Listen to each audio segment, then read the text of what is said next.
Well, welcome to today's webinar on strategic planning for small communities. My name is Stephanie Bensadoun. I'm the Associate Director at the National Center for Public Performance at Suffolk University.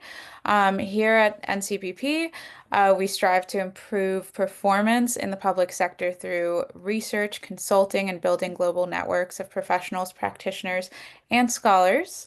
We offer consulting services and customized training programs. Um, for public and nonprofit organizations to improve performance and efficiency. If you'd like to learn more about our services, one of them also being strategic planning, please email us at ncpp@suffolk.edu.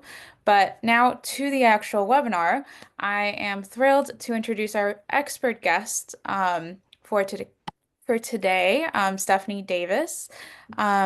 She is a collegiate associate professor and certificates program director at Virginia Tech. Stephanie also has over 20 years of experience in local government, but you will hear more about that. Um, right now, I'd also like to introduce today's moderator and guest for our discussion, Arun Manoharan. He is an associate professor at Suffolk University and NCPP director. Arun, would you like to tell them a little bit about yourself? Sure, thank you, Stephanie. Hello, everyone. Welcome to our webinar, Let's Talk Performance webinar. I'm really excited to have you here for a very interesting session on strategic planning for small communities by our expert, Stephanie Davis. I teach strategic planning, performance management, and e-government topics that are very much relevant to strategic planning. I'm also teaching communication, where we emphasize on strategy. So I'm really interested in discussing the work from by Stephanie Davis and learning from her experience. So with this, I will hand it over to Stephanie. Stephanie Davis, please, you can begin with your webinar. Yes. Excellent. Thank you. Thank you, everyone, for having me here. I am going to share my screen and let's see if we can get this working. And I'm going to assume everyone can see my screen. Yes? Okay, good. And let me make that into presenter mode. There we go. So thank you very much for the introduction. I am thrilled to be here. I love to talk about strategic planning.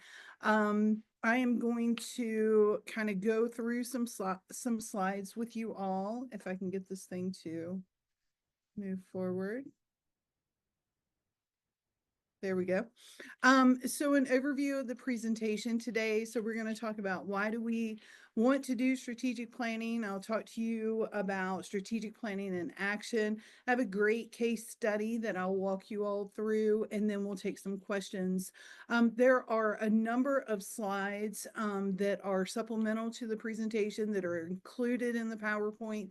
I won't go through those today, but they're certainly available for you if you are interested.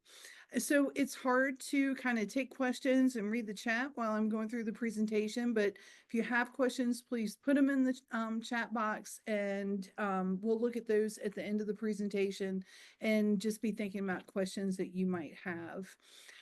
So let me tell you a little bit about myself, and I won't read the slides, but I actually worked in Virginia local government for almost 20 years at high leadership positions, including finance director. I also oversaw finance, human resources, and information technology. I have been with Virginia Tech. It will actually be 10 years in May, and hold a Ph.D. from Virginia Commonwealth University. My research interest and a lot of what I do in terms of outreach is related to capacity building in communities and local governments. That piece of capacity building is included in that strategic planning initiatives. So In 2021, I was selected as one of two academics through the International City County Management Association as a local government research fellow. And my proposal was, let's think about strategic planning for small communities. And as you all probably know in your interactions with local governments, if you work for them, if you work with them, the small communities tend to have very different needs. And so how can we think about giving them the skills they need and capacity tools they need through strategic planning when it's very expensive or can be, and they probably don't need, glossy papers and all that sort of thing. So the fellowship funded a project. You can all access this. It's public information. It's free. Strategic planning manual for managers for small communities. I included as part of that process survey data from 2021, and then I also updated some of that or complemented some of that data with data from our Virginia towns in 2024. And so we'll kind of go through the findings from that survey, the details from the strategic planning document. So the first interesting thing is just to ask, does your town, does your community have a strategic plan? And what you find, amazingly enough, is that, and this was consistent with the survey results from the ICMA fellowship, is that about between 60 and 70% of localities do have strategic plans. About 30 to 40% do not have strategic plans. And this represents the fact that many folks are doing strategic planning, whether it's current, whether it is, up to date is another story. And if they have all the different pieces in a strategic plan. So when I'm working with communities, the first thing I'm trying to convince the elected officials on is why they need a strategic plan. And so when we think about a strategic plan, strategic planning, we can use that plan, elected officials and the manager and folks in leadership positions in a local government, as an accountability tool, as a communications tool, and as a prioritization tool. When we think about an accountability tool, what this means is that elected officials can use that strategic plan to set the goalpost, to set the guide, to set the goals for the manager in terms of what the elected officials are trying to achieve for the community. And I've got some great quotes from the City of Falls Church that said, we use the strategic plan as an accountability tool in both the managers and deputy managers' annual evaluations, where elected officials can use this document to say, this is what we were trying to achieve. Are you achieving that?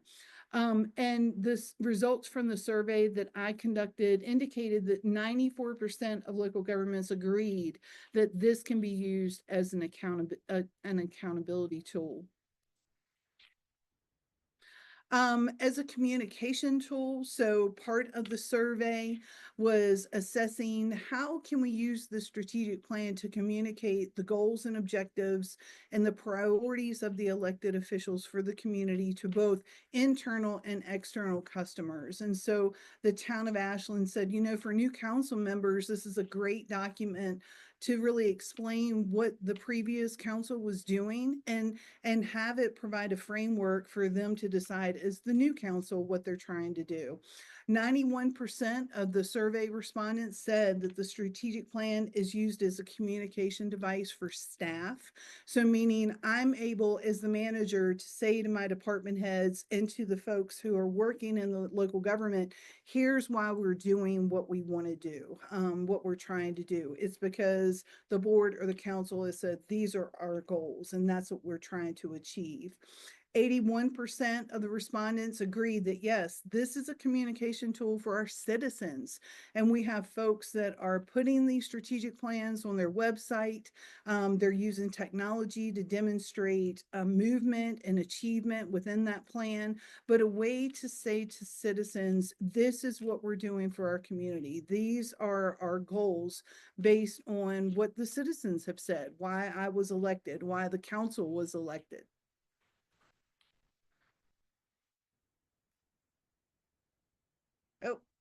Hold on. There we go. The next kind of category on why do strategic planning, using it as a prioritization tool. What this means is, I think, encapsulated in this quote, which is the manager said, if council doesn't prioritize things, what are you trying to achieve and what's the priority, then everything gets prioritized and nothing will get done, right?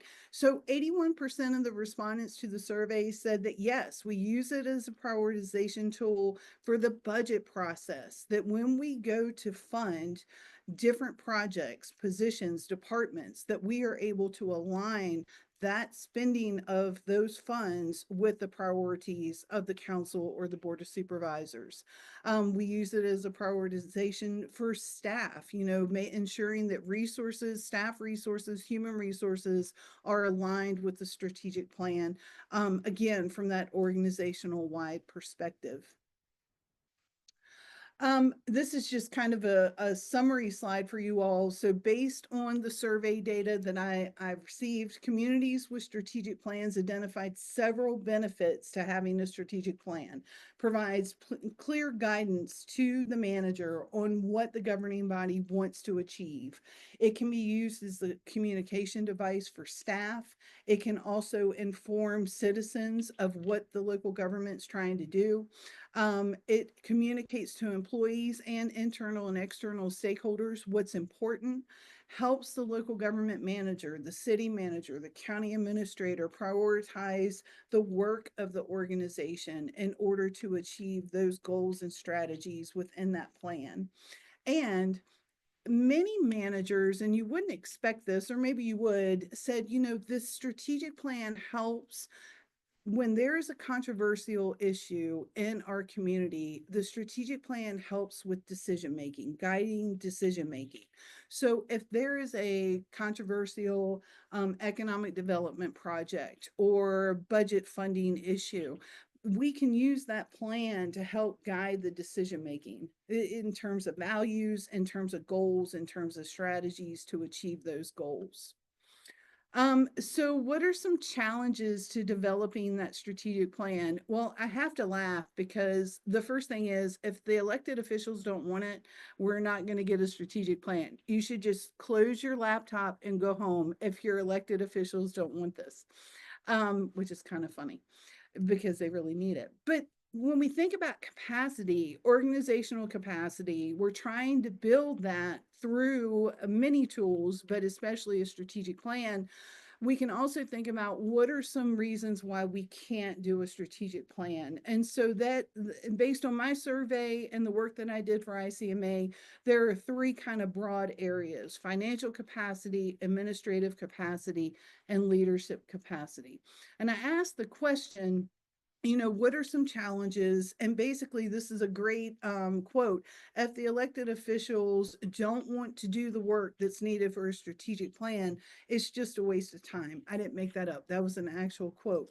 So 38% of local governments agreed that elected officials are not interested in developing a plan. This question was asked in terms of, if your locality doesn't have a strategic plan, why is that?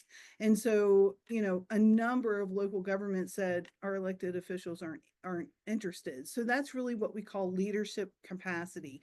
How do we get the governing body on board to talk about a strategic plan?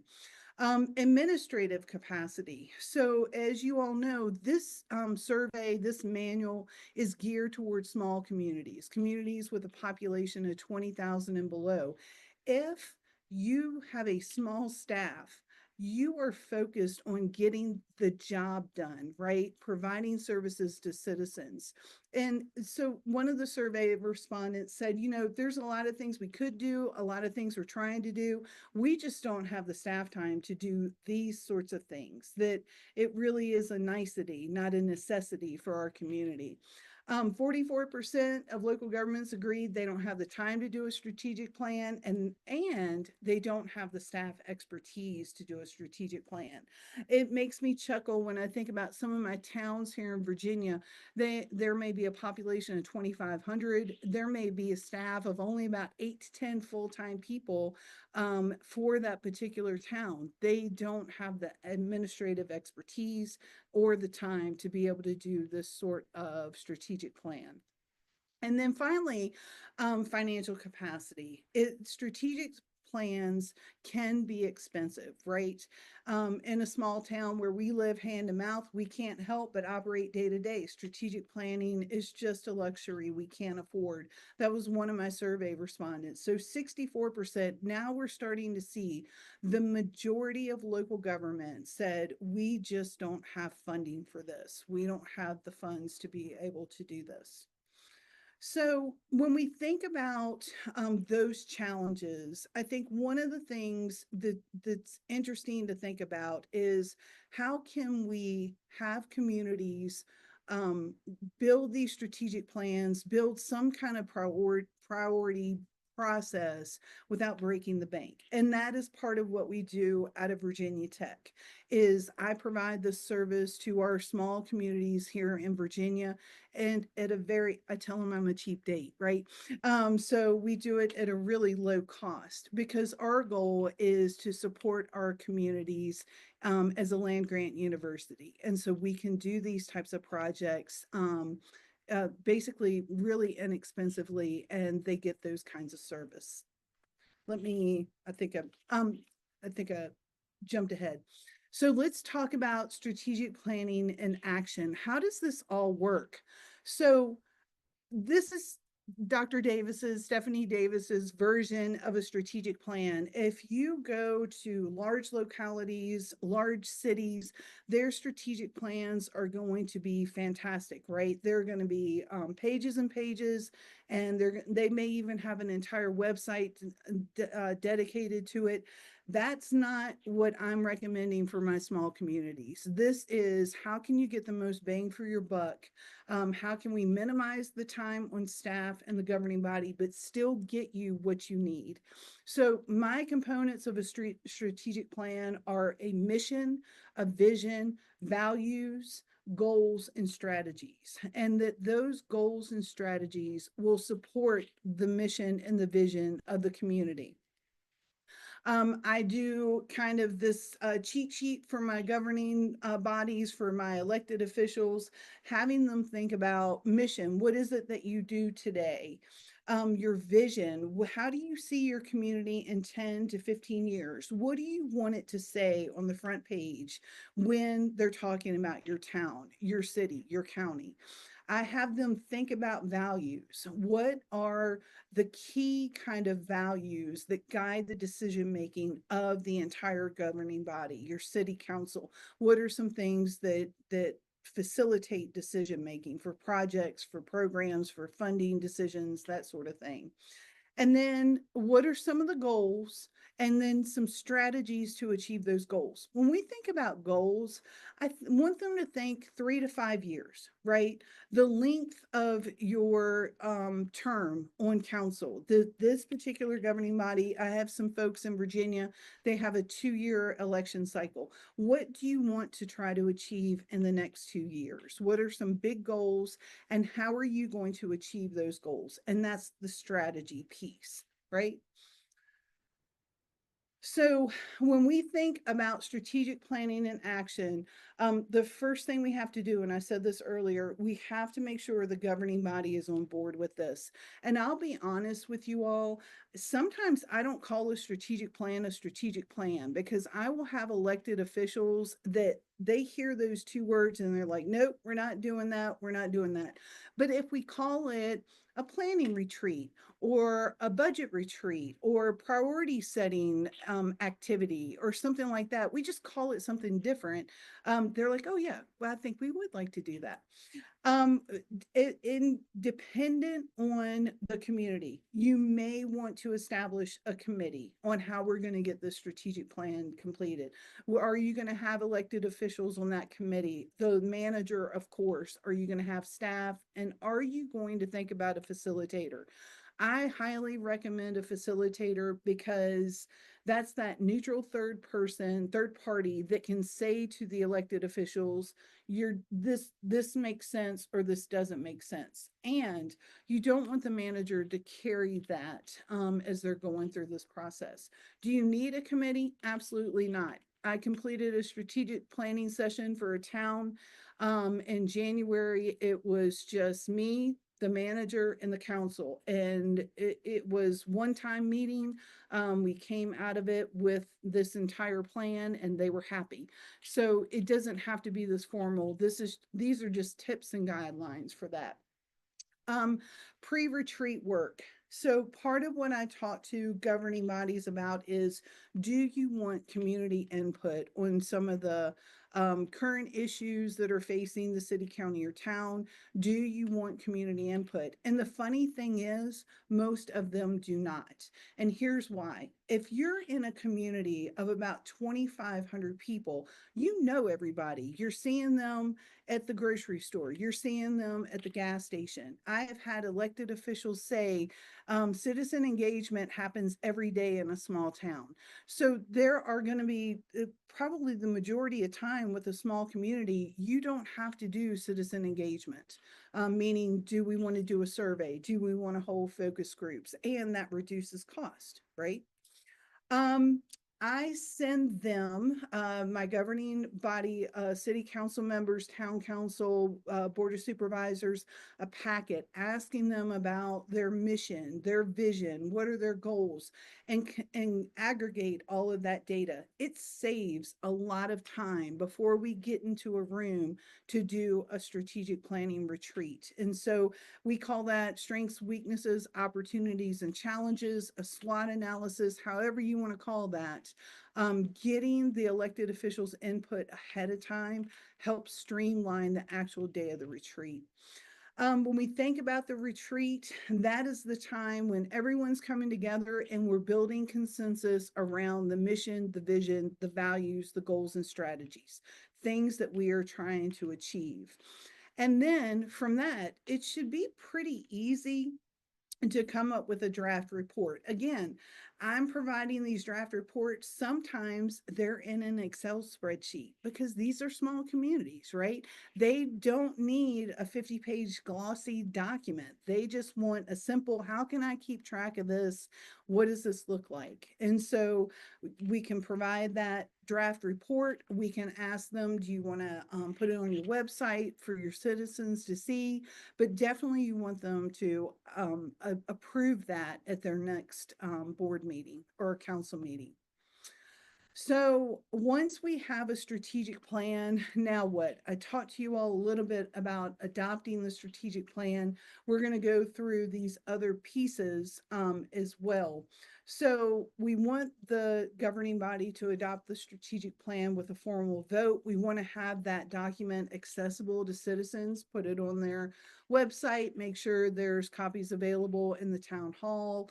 And most places have a Facebook page or LinkedIn or anything like that. Post it on your social media pages. And I suggest that folks meet with their local newspaper, right? And have a story written about it so that citizens are more and more aware. The locality that I worked with in January, actually put it in their weekly newsletter to citizens. They have a regular newsletter that goes out. And so they put information about the strategic plan there. Many folks get concerned about how are we going to report on progress? Meaning once we have the strategic plan, how does the governing body know that we're actually getting anything done? So talk with your elected officials, talk with those folks to figure out how do they want progress reported. I have folks that are reporting quarterly, monthly, and the council or board packets, maybe just once a year, or maybe only during the budget process and the annual evaluation. It really depends on what your governing body wants. What format will you use? Like I said, I have folks using an Excel spreadsheet to report on progress. Using that progress in your annual review if you're a local government manager, and making sure that council or the board understand what's happening. And how will you let residents know what we're doing? You can let them know whether it's on the website, whether it is in a board meeting, update, a newsletter, those kinds of things. Linking to the budget. So again, small communities, 20,000 and below, we're lucky we can get a budget out, but it's pretty easy. I won't say easy, simple maybe, to link your budget funding initiatives to your strategic plan. When you're having those workshops with council saying, okay, you all said economic development was a priority. We'd like to have $50,000 for an economic development plan, or a different area for economic development. We need some money. This ties with your strategic plan, and it just makes sense. And so that can be a way that you can tie your budget to your strategic plan. And you want to make sure that you're working with your department directors so that they're not coming into the budget season with things that are in opposition to the strategic plan or don't support the strategic plan. Updating the strategic plan. So this varies in terms of, okay, we have this document, this is great, now what do we do? It can't just last forever, right? We want to update it. So on average, communities are updating the strategic plan between every 3 and 5 years. I have localities that are doing this every time there's an election. So if it's a 2-year term for a town council, I'll be back with them every 2 years. If it's a 4-year term with the Board of Supervisors, we'll be back every 4 years. It just depends on your local government. You need to think about financial resources for the update. Do you need to hire a facilitator for the next update? Probably. And what's a realistic timeline to update it? And this is part of the survey results. So you can see about 27% of local governments responding to the survey said we do it every year, 29% every 2 years, about 10% with each election. I'm sorry. And then other about 35% said every 3 to 5 years, every 5 years. But I think if you're, kind of in this every 2 years or with an election or whatever makes sense for your community. It looks like I'm getting close to my time. So I want to go through this case study, this local government example. A town in Virginia, I'm working with population of a little over 2,000. It's a council manager form of government. There's an elected mayor and 5 council members. And it's funny because I try to make it seem like it's incognito, but then I tell you the name of the locality, which is fine, which is kind of funny. So the council asked me to meet with them in February 2023, and what they wanted was a full strategic plan, a mission, a vision, values, goals, and strategies. What we had conducted in the past was just goals and strategies, and it was on a 2-year cycle based on the council's election and their terms. So they wanted a full strategic plan. I sent them what I call a pre-retreat activity. Each council member and the mayor completed that, sent that back to me before the retreat, and then I aggregated all of that data. And basically, they came to the retreat and I had drafted mission statements for them. And you can see it's the town of Amherst in Virginia. And I had drafted their mission statements. So to make it easy, I did a content analysis on the data that they sent me and proposed these 3 mission statements. And then they had time at the retreat to think about what makes sense. And they were able to come up with a mission. And you can see it's pretty much what I came up with, but they tweaked it based on what they wanted in terms of the council. And so they did their mission statement. I came up with 3 vision statements. They came up with their own based on the recommendations in those drafts. The town of Amherst has charming neighborhoods, a vibrant downtown, making us the best small town in Virginia to visit and call home. That's what they wanted their community look like in 10 to 15 years. We came up with values, integrity, community, transparency, efficacy. I had to laugh at efficacy because I don't really know what that means, but they did, and they were very happy with it. So that's what we went with. Goals, they had 4 basic goals. Again, a town of 2,100. They want to develop some recreational facilities, promote business, revitalize their downtown. They've got a great downtown. And then they focused on a goal of internal operations, continuously improve and enhance services. And then this is literally from a spreadsheet. So we had goal number 1, develop recreational facilities and entertainment venues. And the council had provided me with a lot of things that they wanted to accomplish in that pre-retreat activity. And we went through as council during their retreat, building consensus on, okay, what's most important. And so you can see in a 2-year time frame, they want to define the purpose and events in downtown, evaluate a town square concept, and I won't read all this to you. They wanted to create or expand the community relations committee to include some Main Street businesses, that sort of thing. And they wanted new signage for Scotts Mill Park. The trick to this is those are easily obtainable strategies to support the goal of developing recreational facilities and entertainment venues. This was not easy, but it's clear. It's clear to the town manager, this is what we want you to accomplish in the next few years. This is very easy for the town manager to come back in a year and say, look, we've done A and B, we're working on C. Just really easy. And I think that's part of what I'm hoping you all get from this presentation is a strategic plan does not have to be complicated. It shouldn't be complicated. It should be very easy and straightforward so that we can achieve the goals that the council, the governing body has set forth for the community. Takeaways from that strategic planning process with the town of Amherst. The prior work that the elected officials did before the retreat saved time and made it easy to build consensus at the beginning of the retreat. It just made life easy. Council met for 4 hours, accomplished all their goals for that day. I had all the deliverables provided within a week. Their plan was adopted at their next council meeting. And as I said before, the town manager reports on the goals and strategies at each council meeting. They also review that at the evaluation time as well.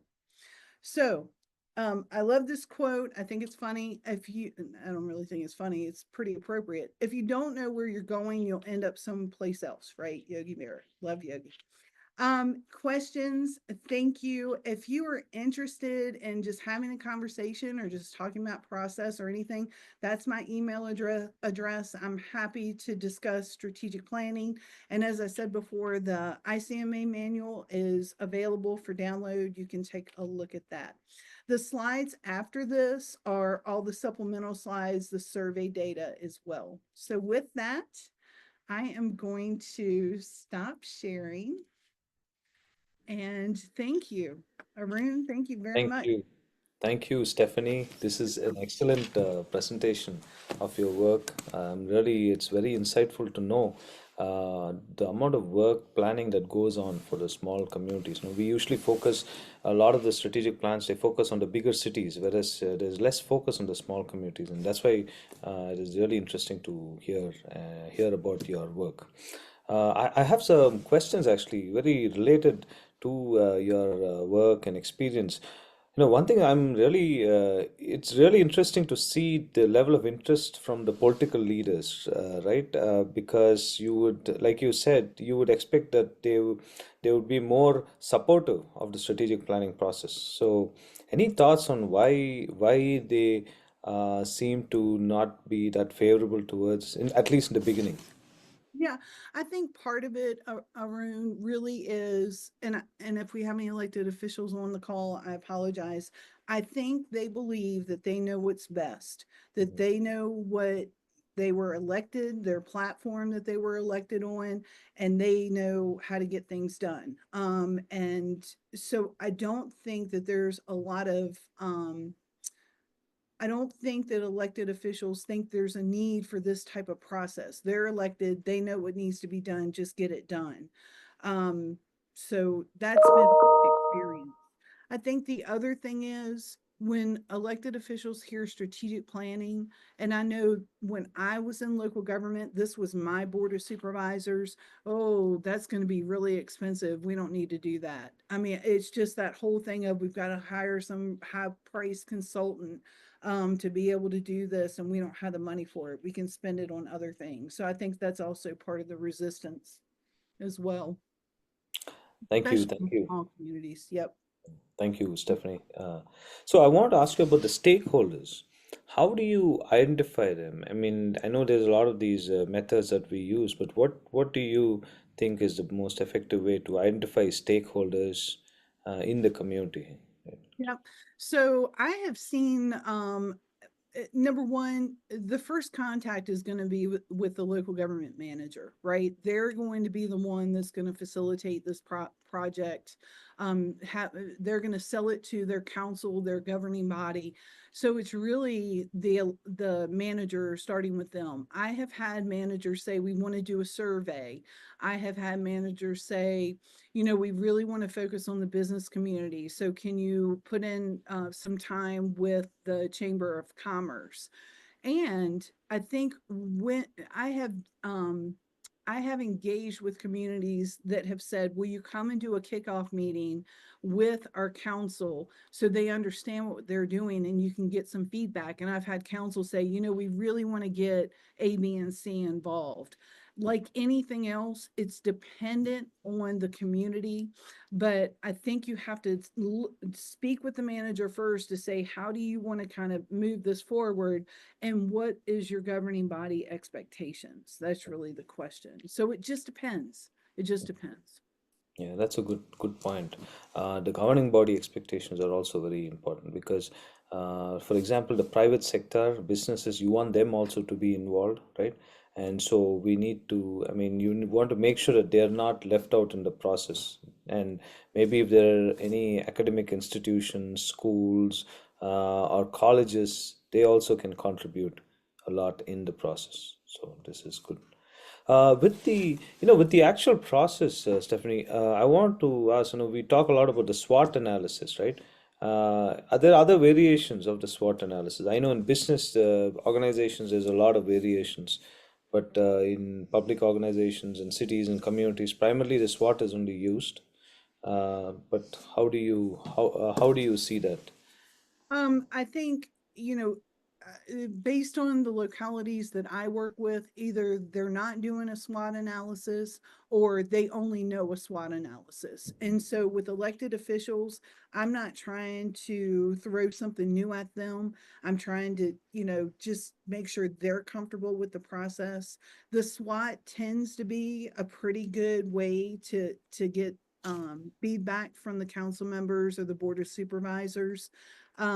You know, I called it strengths, weaknesses, and challenges, opportunities and challenges in that manager's manual. But I think anything that you can do to get the perspective of council on what are some things that we do really well, what are some things that are challenges, or you know, what are some things that are really potentially going to hurt our community, that any kind of sort of activity like that is great. I don't know any other than the SWOT analysis.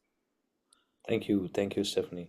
We have a question from the audience from Irwin, who said that many strategies fail because actual accountability for results is weak or missing. So, how to help leadership hold others to accountability for their parts of the plan? Good question, Irwin. That's a great question. So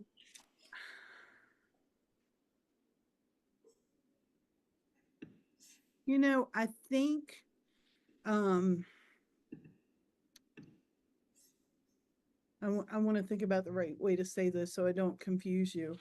If the elected officials are asking for the strategic plan, when I'm working with those elected officials, I am telling them this is how, not this directly, but I'm saying to them, this is how you hold your manager accountable. And if you're holding your manager accountable, they're holding their department heads accountable. Remember, we're talking about local government. So I think you're exactly right.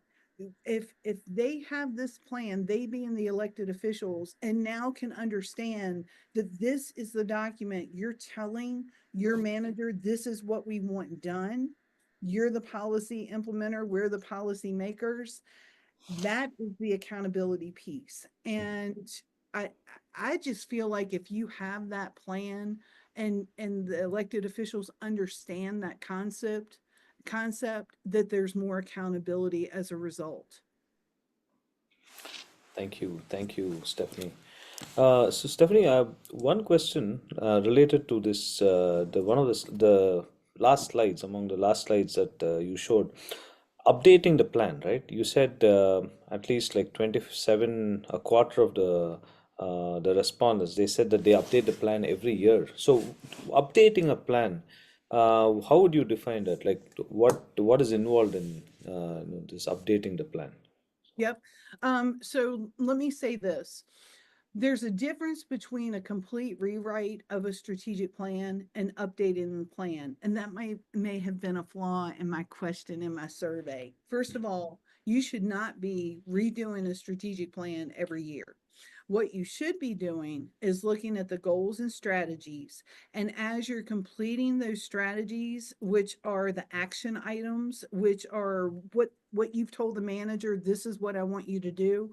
As those things get completed, we want to update the goals and the strategies. Okay, we've done this. Now what? We've done that. Now what? And so, in my mind, there is a difference between a complete override of a strategic plan and basically updating based on projects being completed. That complete rewrite should probably be every 3 to 5 years because everything changes. Technology, people, your communities, all that sort of thing. So I hope I clarified the difference between that complete rewrite and just updating the action items that we had in place.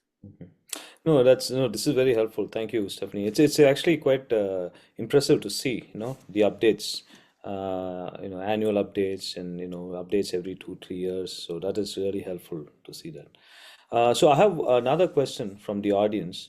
So Philip's question is, where you have a town that has been historically dependent on one employer, industry, how can you convince elected officials about the need to be bold and see the need to diversify the economic base through the development of a strategic plan? Good question. And he's also asking, he's also mentioned that you would think this would be an obvious need, but apparently not. So. It's an excellent question. And you all may chuckle when I say this. A strategic plan is not what you need when it comes to economic development.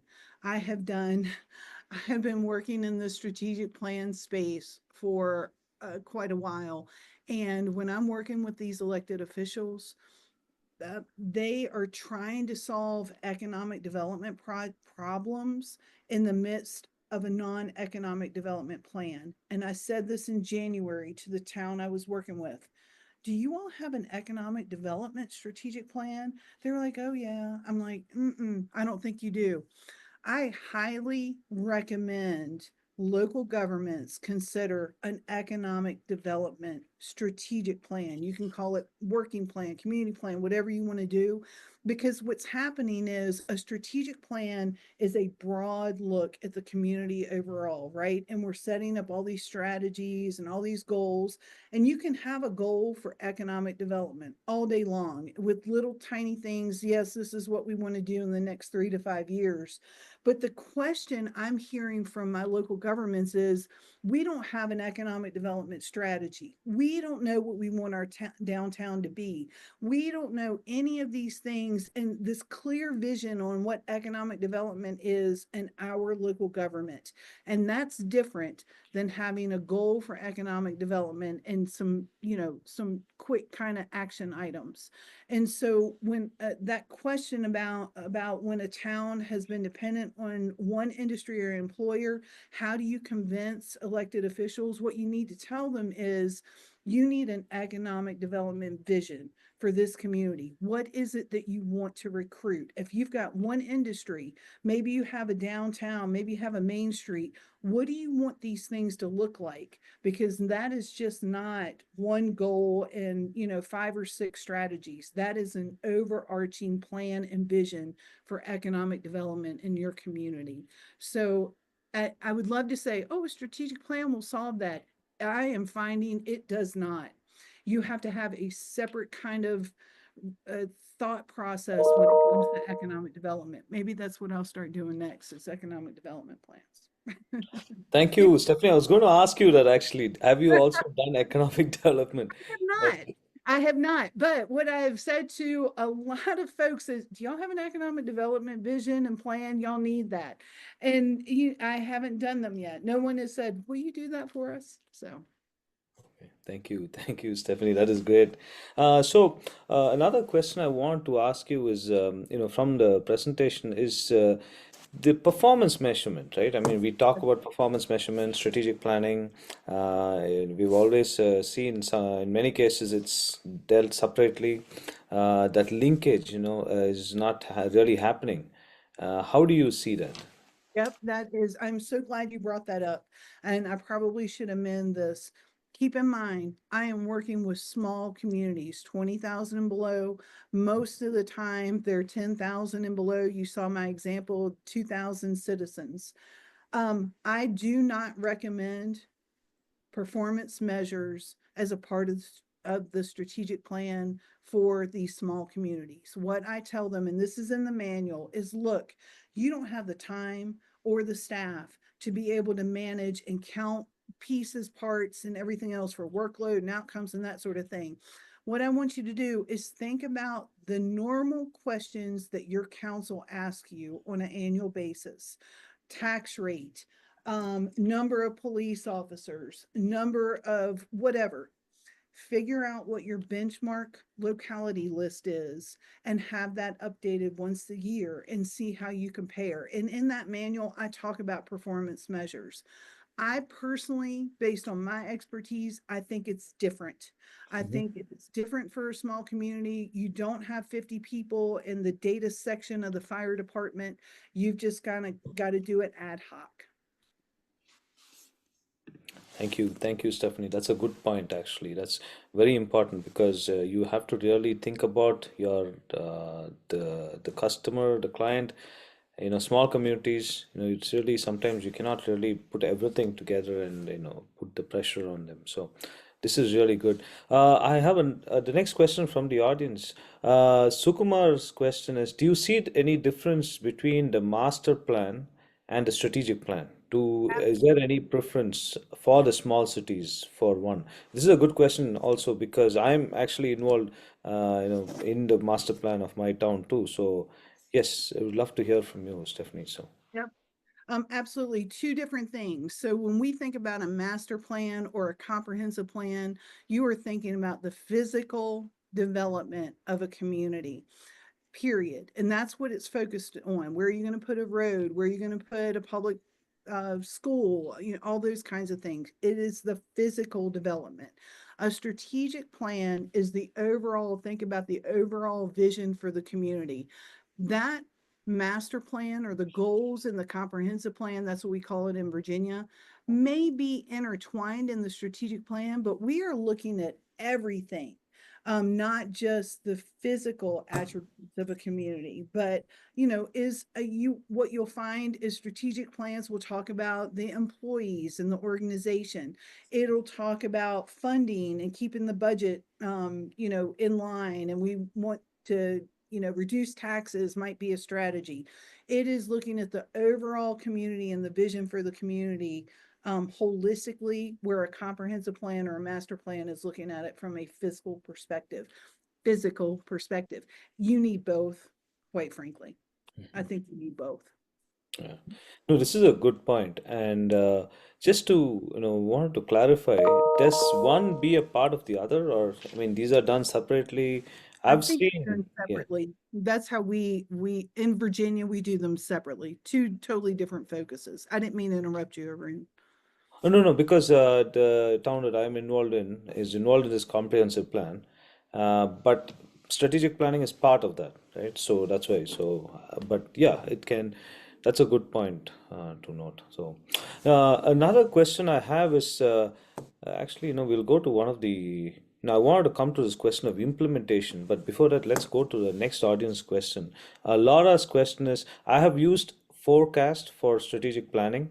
Did you find that the cities that have a strategic plan use a strategic plan program? Do you have a recommendation that you have found works best? Laura, based on the folks that I'm working with here in Virginia, they do not use any kind of strategic plan software, so I don't have a recommendation. But remember, it's just the folks that I'm working with. We're basically using Word and Excel to manage these things. And I'm not kidding. So I don't have a recommendation, but I appreciate you bringing it up because I think I'll go check it out. Thank you, Stephanie. I want this question about implementation, right? I mean, you developing a strategic plan, and you're presenting it to the town, and the implementation. I mean, is there any steps for implementation, plan for implementation? How, and of course, after that, it just comes out in different ways, right? Depending upon the actions taken by the towns and the small communities. So how do you give them any steps for implementation? I've actually seen some implementation plans too, right?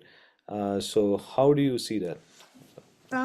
So I- um, the first thing I do is tell the governing body, once I've completed my work, you need to adopt this plan, because if they don't adopt it, then it's not official action of council. And I think it carries more weight when they do that. So they'll adopt that plan.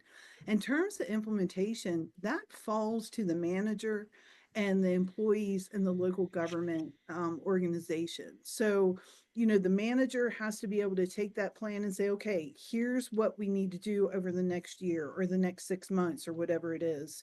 I think about the plan as a policy document. The council is going to approve that policy. It's up to the manager and the staff to implement that policy. Great That's question. that's a that's a good question, good point, Stephanie. Yeah, they have to really officially adopt the plan. Yeah. So I have one question. You're also an academic. So how do you see the gap in practice and teaching on strategic planning and strategic management? How do you see universities, especially MPA programs, addressing this need for these skills in strategic planning among our students? Yeah, no, I think that's a great question. So, I do teach in our MPA program, and I think we do a great job. And let me finish this before I keep patting myself on the back. I think we do a really good job of bringing up the concept of strategic plan, from a theoretical perspective in the classroom, right? We can read about strategic plans all the time. I think what this work through ICMA does is it takes it to that practice level. So we actually use this document in the classes. And then what I find is that as I go and do outreach and service with these small communities, I bring these plans back into the classroom. So it's this whole loop that I'm kind of closing for our students. Here's what the academic world says about strategic planning. Here's this is how you do it, based on my manual. And then here's how it went, and be able to bring these great, rich stories of communities in Virginia where some of my students live, and they get to learn about their community. So it's kind of either a circle or a triangle, however you want to look at it, or a Venn diagram, where you have the academic piece, you have the practice piece that you're demonstrating, and then bringing those real world examples into the classroom. Thank you, Stephanie. I really enjoyed listening to your experience, to all your suggestions, and and this was also a very engaging session We had wonderful questions from the audience. At this point, I want to hand it to Stephanie Bensadoun. Sure. Hi, everyone. Thank you so much for attending. Stephanie, thank you for this incredibly informative webinar. And thank you to the audience for attending and, like Arun said, for your amazing questions. If you have any questions about the webinar, if you want to learn more about what, Stephanie's presentation, see those supplemental materials or get in touch with her, we will be sending out an email to everyone. We have all of your emails. So we'll be sending out an email to everyone with all of that information. Feel free to get in touch and also get in touch with us if you have any questions. If you'd also like to learn more about how you can help your town with, creating a strategic plan or achieving your community's goals, you can feel free to email us at ncpp@suffolk.edu or visit our website. I'll put it in the chat right now.